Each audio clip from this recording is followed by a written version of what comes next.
Hello, everybody. Hello to the thousands around the world. Thank you for joining me as we try to hold on to some little shred of sanity as it all unravels.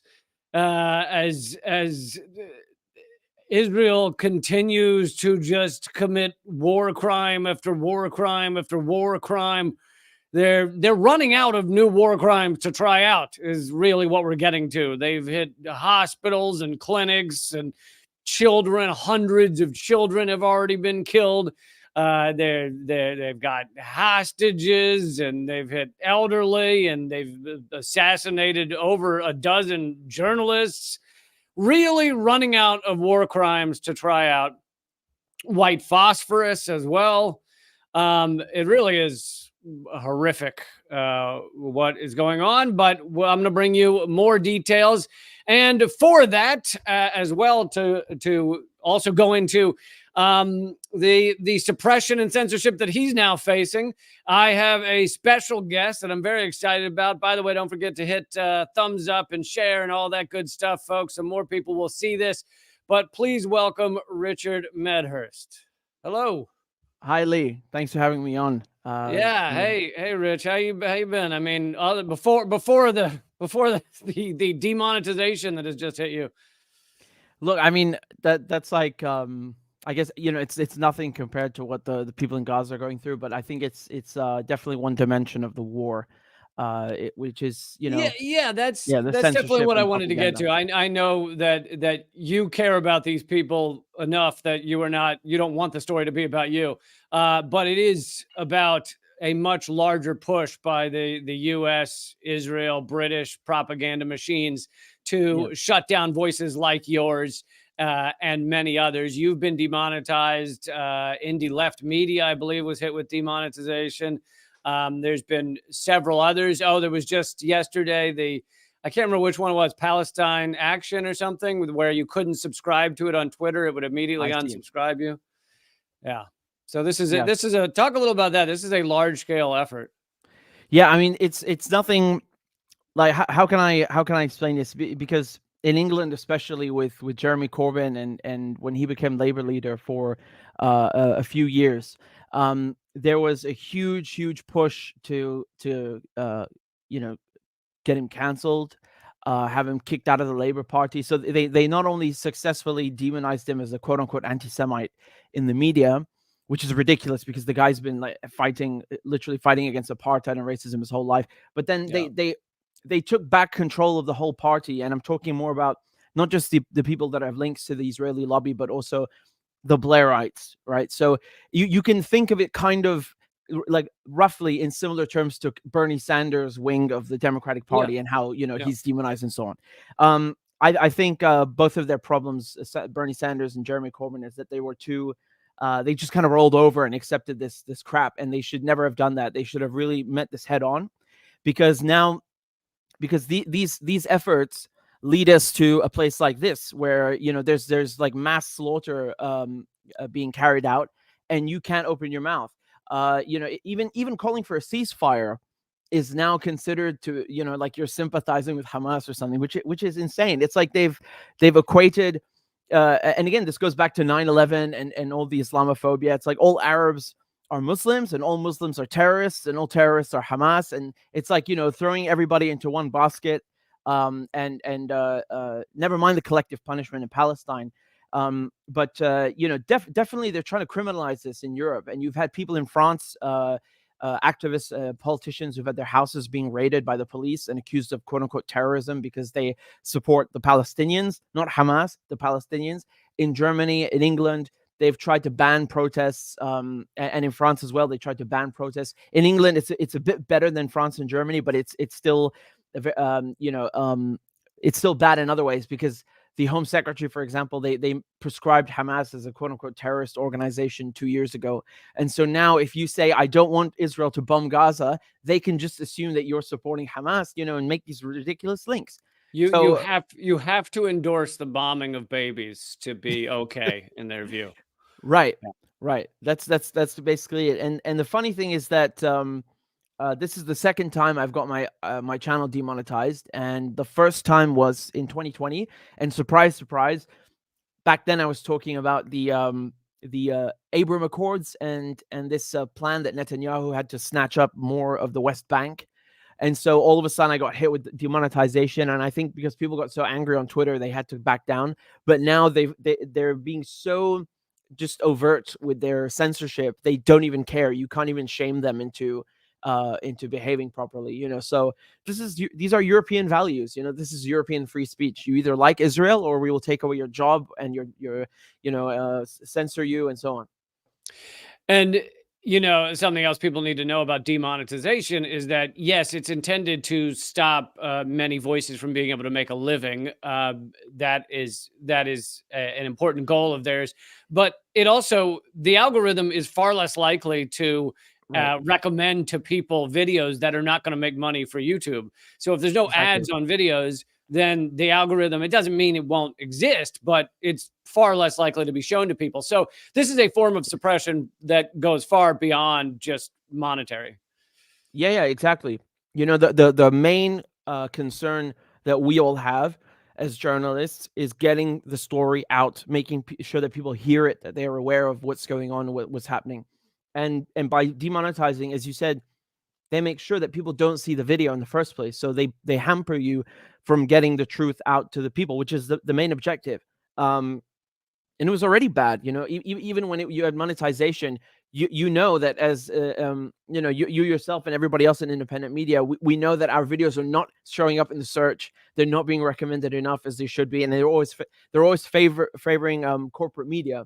So now it's like you get twice as screwed, and the story gets twice as screwed.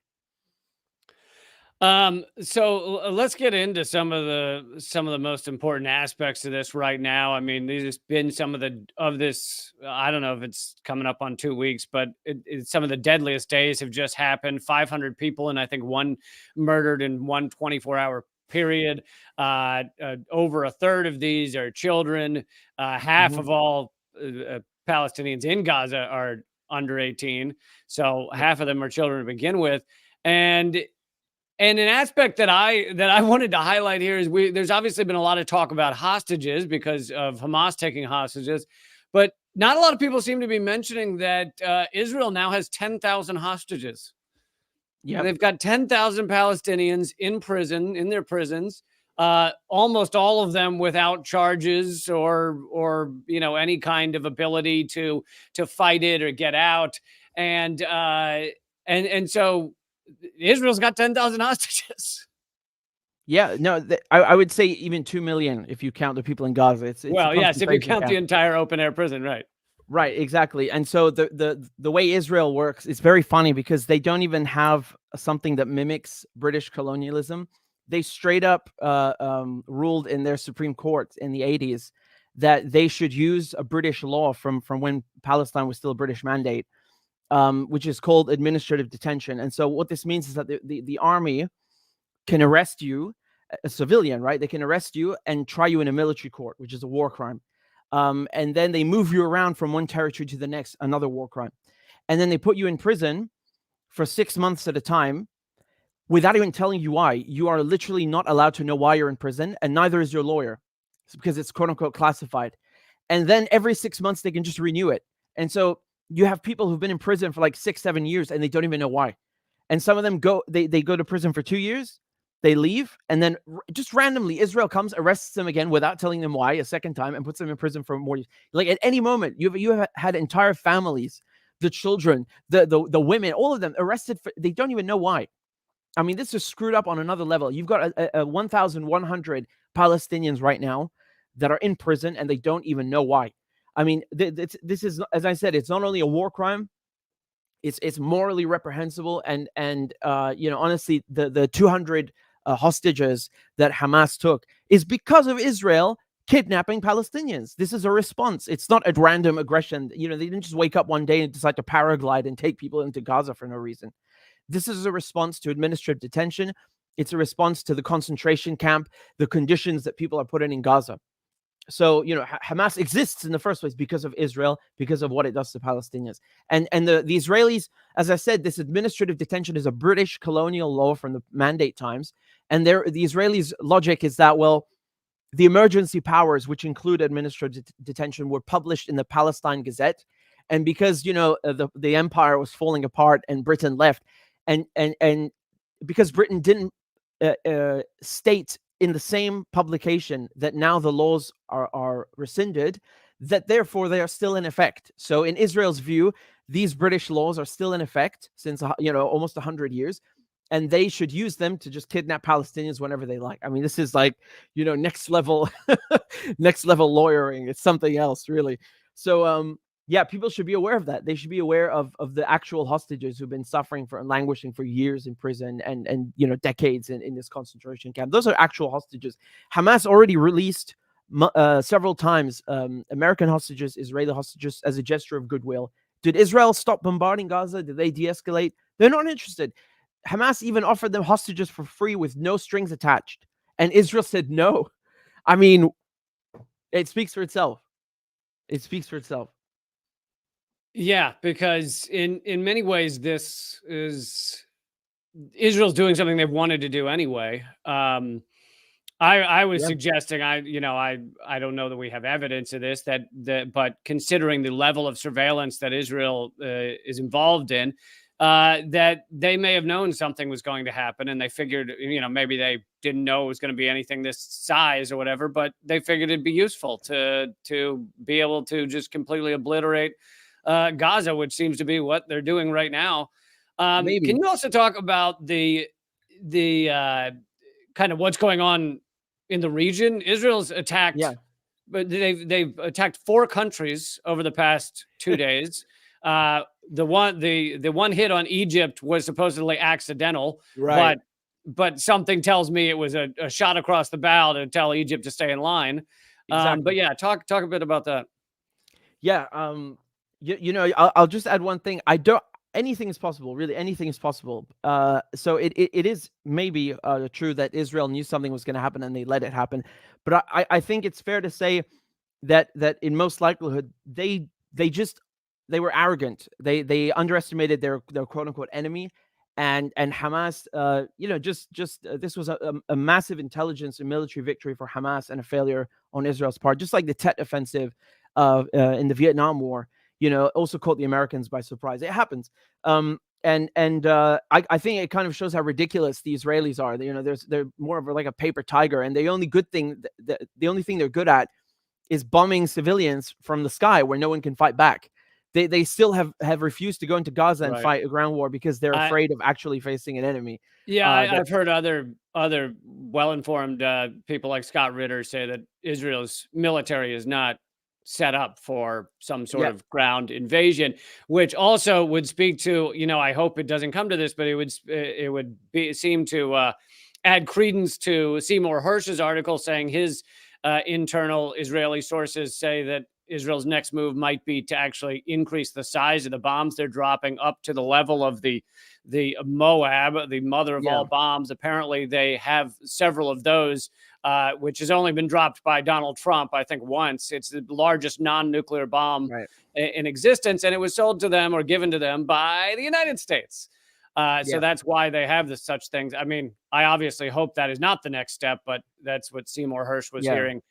But anyway, back to the regional aspects. Yeah, the thing is that Israelis, they are not the same as they were like in 20 years ago or at the end of the 20th century, because as they have gotten weaker, the resistance axis. So these are the countries like Iran, Iraq. So when I say Iraq, I mean the Popular Mobilization Forces, the PMF, Syria, Yemen. And even Venezuela. Some people include Venezuela. So and of course, this includes Hezbollah in Lebanon, and it includes Hamas and the other Palestinian resistance groups. It's better to think of these as one cohesive unit now, because you are seeing, and you saw how at the same time they were firing at the Israelis from Syria, from South Lebanon, so Hezbollah, and also from Gaza with Hamas. So this is coordinated. And you've seen also, for example, PIJ fighters or Hamas fighters going into South Lebanon which is Hezbollah's turf, using that to stage attacks. This is coordinated now. and this shows that Israel has failed in its goals to weaken any of these groups, right? And the fact that all of these entities, so whether it's Syria, which is a secular country, or it's Iran, which is an Islamic republic, or Hamas, which is Sunni, they're all working together, right? And the stupid thinking in the West is usually that, oh, there are Sunnis and there are Shias and they hate each other, which is complete utter nonsense. And this is proven by the fact that Iran works with Hamas. Hamas is Sunni, right? So if there's beef between these two factions, why would they work together? So I just wanted to underscore that. But this is very problematic for Israel because now they could be stretched between three fronts at a moment's notice, and they are being stretched because they had to send forces up to the north to deal with Hezbollah. And while dealing with Hezbollah, they managed to, of course, kill some a Reuters journalist and injure others, which is we should all applaud them for this brilliant brilliant military achievement. Yeah. So even the Houthis in Yemen were firing rockets, and in Iraq, the popular mobilization forces, the PMU or PMF, they attacked American bases. So usually, the Americans, they have bases in Syria, they have bases in Iraq under the guise of fighting ISIS, and they are constantly under attack from the popular mobilization forces, or you could just say the resistance axis. And now they've stepped up these attacks, and if the United States decides to do anything foolish and support Israel, for me, honestly, what's happening now is already way past the limit. I don't even understand what they're waiting for, Hezbollah and Syria and Iran, because the moment to help Gaza already passed, but I think they are waiting to see whether there will be a ground invasion, which will certainly add a new dimension to the conflict.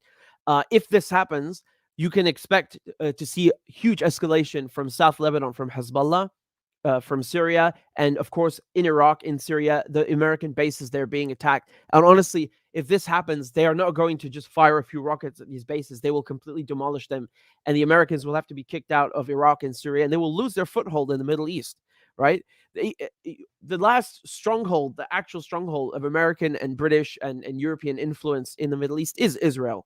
I know Saudi Arabia and the Gulf states, they also give influence and serve as a sphere of influence for the West, but it's not the same as Israel. Right.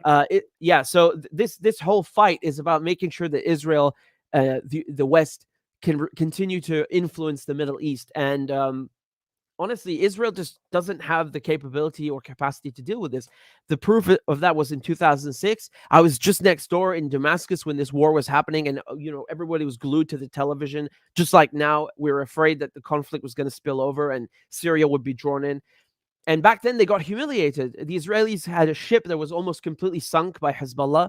Hezbollah doesn't even have a navy. And they were able to almost sink an Israeli ship. They had all these weapons that the Israelis couldn't even have imagined. Now this is, a tenfold. They have tenfold the amount of weapons and expertise that has been given to them by Iran. They have ATGMs. They have all sorts of drones. They were even flying a drone over the Israeli nuclear facility in Dimona a few years ago, and the Israelis didn't even know about this. So there are many, many things, many cards under Hezbollah's sleeve that we haven't even seen. And Hamas going in on October 7th showed once again the Israelis, they're just not prepared to deal with anything on the ground. And the only thing they're good at is dropping bombs from the air where no one can fight back. So, if they want to do a ground offensive and they think that that's going to save them, I beg to differ. In these last couple of minutes that I have you, is there any other aspect of this that you think is truly getting covered horribly or not covered at all by your mainstream media? I mean, yeah, so most of it, but yeah, the BBC were getting a lot of heat because they weren't calling Hamas a terrorist organization. they were certainly portraying them as weren't going far enough. Yeah, they were certainly portraying them as one. Make no mistake, they know how to do this well. But they were calling them militants or gunmen and so on. And this of course angered the Jewish, I should say, Israeli Jewish lobby. We should all remember that Jews are not Zionists and Zionists are not Jews. These are the same thing. I've done a lot of talking about that. Yes. I'm a Jewish anti-Zionist. Right. But and just the other day we covered the fact that actually there are far more Christian Zionists just within the United States than there are Jews in the world. So this is shocking. Honestly. This imperial project is you know, it has more to do with U.S. empire and It a does. Christian, you know, supremacy almost than it has to do with your average Jew. So Yeah, yeah, and honestly, I don't understand how evangelicals can look at this and think like, yes, this is very Christian to just bomb civilians, or even destroy the oldest church in Gaza. Very yeah, Christian value. I really yeah. I'm bewildered by this. But yeah, so honestly, this it's funny watching them give the BBC heat, and also I just mentioned the hospital and the church. These two things that now they're saying that it was like Hamas who fired a rocket. I mean, please, I wish they would stop just quoting the Israeli foreign ministry as like a valid source. It's just not. They want to come and make us believe that Hamas accidentally killed 500 people. How come this has never happened? Hamas fire rockets all the time, right? Logically, so how come they've never killed 500 people in one go before? And I'd really like someone also to explain. the idea that it's so crazy that Israel would have bombed a hospital. They've bombed over a dozen hospitals over the past 10 Right, years. right. It's an Israeli tradition, or Yeah, you know yeah. yeah. So it's like it's not out of the ordinary or something. It's just like it wouldn't be out of the ordinary if Britain or the United States drone striked a wedding or something, because that's unfortunately what we do. It's disgusting. So I just wish people would use their common sense, because it's we expect the media to lie, but we should just kind of exercise some critical thinking skills. But I think the media, they try to dumb people down on purpose, and this issue is no different than the Ukraine issue or any other major war like Iraq. It's always trying to portray things in simple black and white. Like we are the good guys. We are the cowboys, and they are the Indians. They're the bad guys. It doesn't work like that. And you don't have to like Hamas or care about Hamas to just know that, look, the Israelis are they've crammed 2 million people in a concentration camp. What they're doing is wrong, and we are supporting that. Our governments are supporting that. We have to stop this. It's simple. You don't have to like Hamas. You don't have to like the Taliban. And again, these groups have nothing to do with each other, but we've constantly portrayed them as like being the arch enemies. They don't care about us. What has Hamas done in Britain? Have Hamas ever attacked someone in Britain? Hamas don't go around asking YouTube to take down my videos or take down your videos, or try to censor people. So Israel is extremely anti-democratic and against journalists and media, and I wish people would also understand that. Do you feel like the propaganda line is breaking? As we see millions around the world coming out to pro-Palestine marches and protests and everything else. I think it's amazing to see that. At the same time, I'm also skeptical of these filter bubbles where, on my Twitter, it seems like everybody supports Palestine. And I have no doubt there's many people around the world who have never heard of anyone who supports Palestine. So, but does it feel to you like something's changing? Honestly, I wonder these about these same things, Lee, and I do think it's changing because people we see larger numbers of people coming out to protest. This is an issue that's been going on for many decades now. So it's people have had time to study it, to learn about it, I hope, through other mediums, right, and not through the mainstream media. So given the numbers of people who protested in London, it was 100,000. It's reminiscent more or less of the Iraq war, where you had 1 million.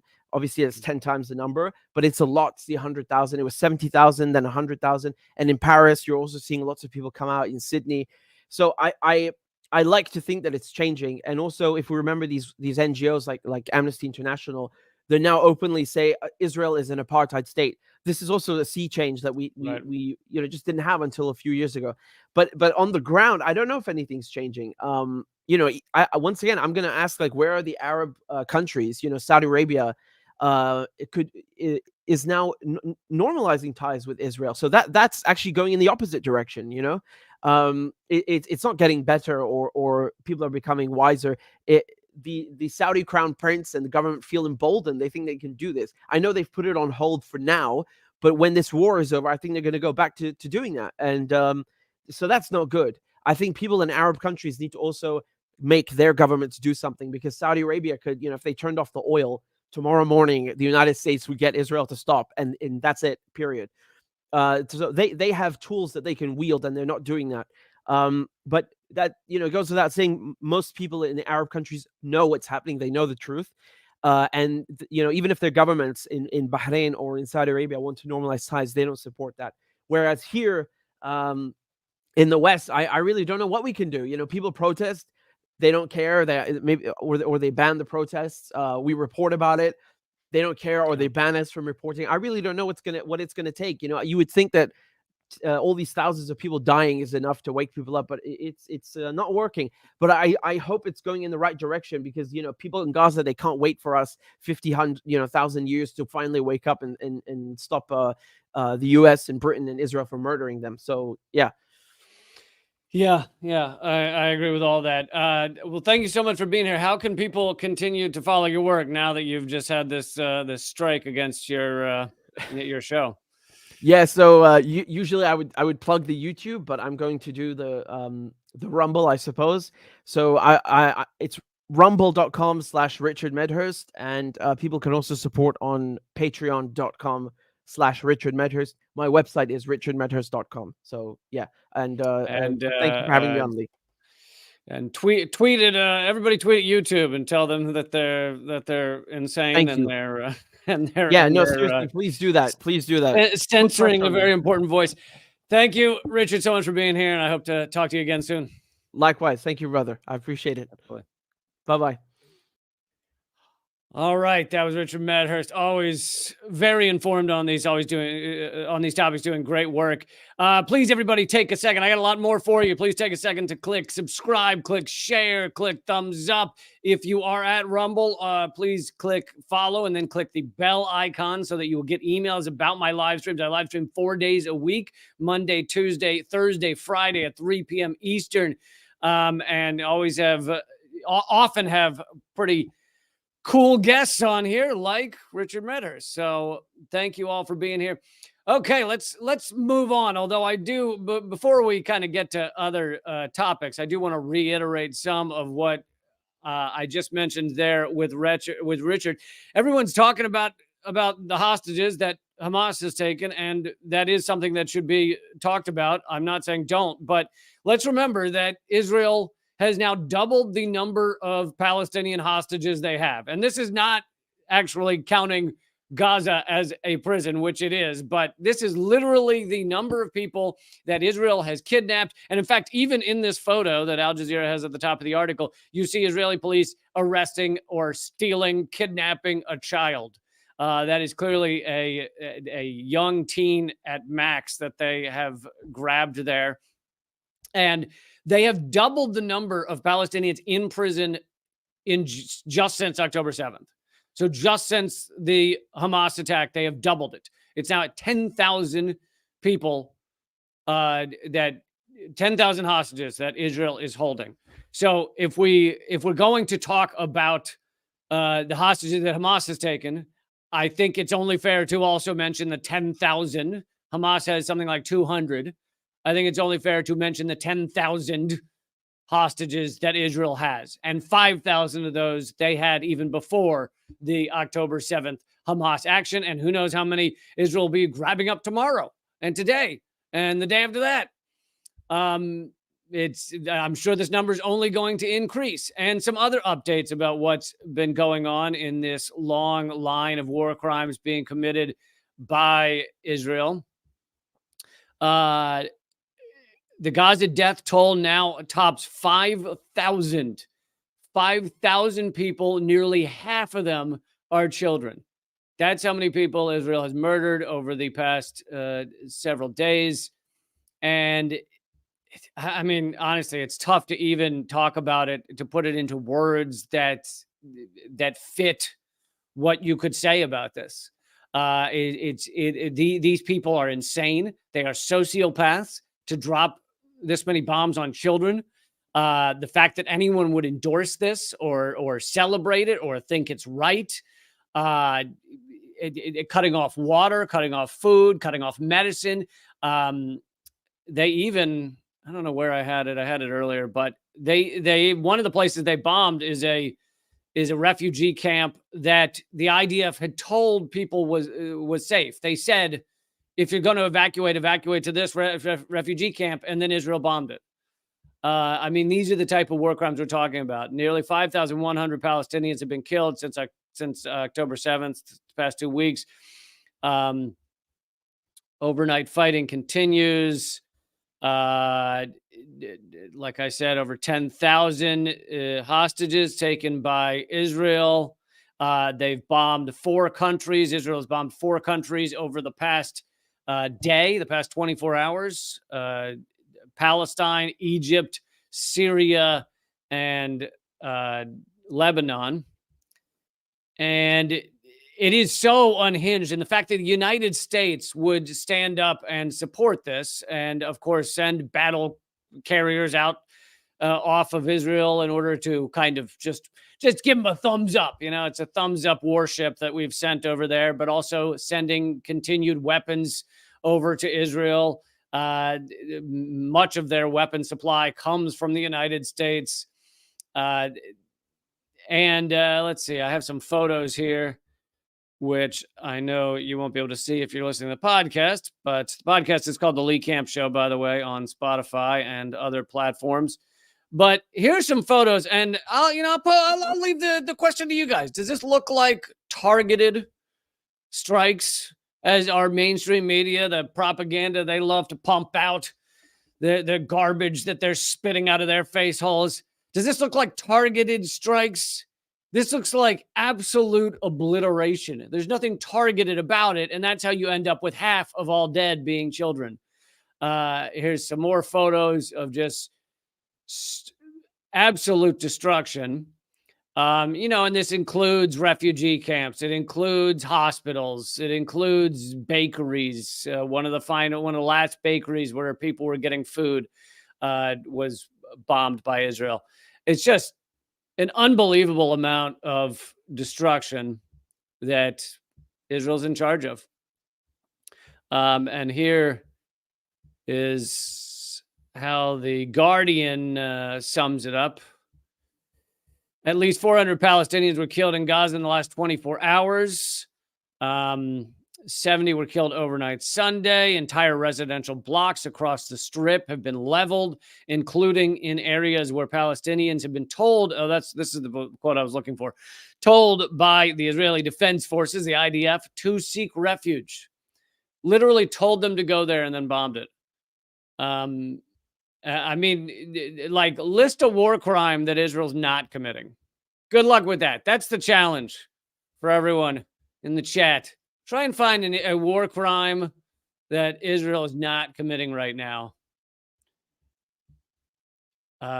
Truly unbelievable. And of course, you don't get nearly enough of this from the mainstream media. I mean, some of them may cover some of this, but they're then putting it's like 3 we support Israel stories, followed by 1, perhaps the civilians in Gaza deserve some water, story. So it really is like a 3-to-1 ratio they try and hit there on the propaganda supporting Israel front. And then, of course, you have the suppression and the censorship that many of these online independent voices have been facing recently. I just had Richard Medhurst on, who's been demonetized. Others have been demonetized. Here's an interesting one, though. Instagram says they're sorry for adding terrorist to many Palestinian user bios. Literally, Palestinian user bios, some of them, were being auto-translated, and Instagram was automatically throwing in the word terrorist into their bios. It was an accident. We were just, sometimes when you translate stuff from Palestinians, terrorist just seems to pop up. What can we do? Meta, which also owns Facebook, as you know, has apologized for adding terrorists to the biographies of some Instagram users describing themselves as Palestinian. Meta said it fixed the problem. Oh, what a glitch. What an interesting glitch to have there. That briefly caused inappropriate Arabic translations. We sincerely apologize that this happened.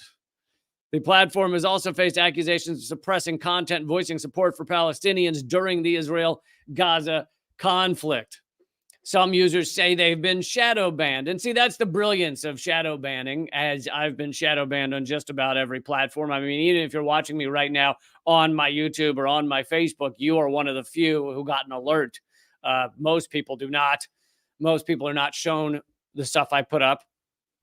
But this is the brilliance of shadow banning, is, as this article says, some people claim they've been shadow banned. See how they can just dodge the actual reality that they are covering up entire viewpoints, which happen to be the truth, that they are covering up entire areas of thought and discussion. And you can't prove it because we can't see inside the algorithm. So therefore, me, when I say, hey, isn't that funny that since 2016, when I was gaining 5,000 followers a week on Facebook, I now haven't gained a follower ever since? Isn't that interesting? And then they'll go, well, leecamp claims he's been shadow banned. And yeah, I feel like there might be something up, but that's the key to shadow banning, is that they can always say, well, we don't have any proof of that. Some users say they've been shadow banned on Instagram over pro-Palestinian posts. This is when a platform, we don't need a definition. The users claim 24-hour posts on stories referencing the conflict have had fewer views than others. The tech giant acknowledged a bug had affected stories, but said it had nothing to do with the subject matter. Don't you love their bullshit when they just sling it at you like that? So you have this suppression. You have many corporations, and some of the largest, most powerful corporate entities in the world are also falling all over themselves to say they support Israel, to say they support the bombing of babies, the bombing of children, the bombing of innocent men and women on a seemingly endless cycle. They are falling all over themselves to support those things and to endorse that. And it just goes to show that these systems, these entities, I like to get down to a deeper level of reality, a deeper level of what the meaning is behind all of this. And part of it is that these corporate entities, which own America is a corporate state. We are in inverted totalitarianism, ruled by the anonymous corporate state. And so the entities that rule the United States and therefore rule the world, they are all run by sociopaths exclusively. You do not get to the top of these massive, horrific entities without being a sociopath. No one who's a good guy, just helping people out, really want to help people, gets to the top of these organizations. So you have the most powerful entities in the world, all run by sociopaths, and they all want their gravy train to continue. They want the U.S. empire to continue, which Israel is a pivotal domino in that structure for the U.S. empire. So you have all these sociopaths who have no qualms at all of supporting the bombing of innocent people at the level that we've seen. Just about every single one of them is 100% fine with it, because they are sociopaths. It's a sociopathic structure. And you have Israel doing things that are really psychopathic. I mean, they are enjoying the mass murder, many of them, that enjoying the mass murder they're causing right now. Many of the higher ups are, I'm sure. And so these corporate entities have no qualms with this. And that's how you end up with things like this. This is at a McDonald's, where McDonald's has changed the colors of their packaging. I assume it's not all McDonald's. This may be specific nations. It may be specifically in Israel, but still, McDonald's is not an Israeli company. They're not supposed to be. And they've changed the colors of their packaging to fit with the Israeli flag, to be blue and white with the Israeli flag, as Israel commits every war crime anyone could ever imagine. And here is someone complaining about this. I'm really upset. Yeah. I'm just really upset that I see this. So this, you're giving me a McChicken sandwich with this wrapping, supporting the killing of kids. And I hope you don't feel good about that. No, I hope my boss.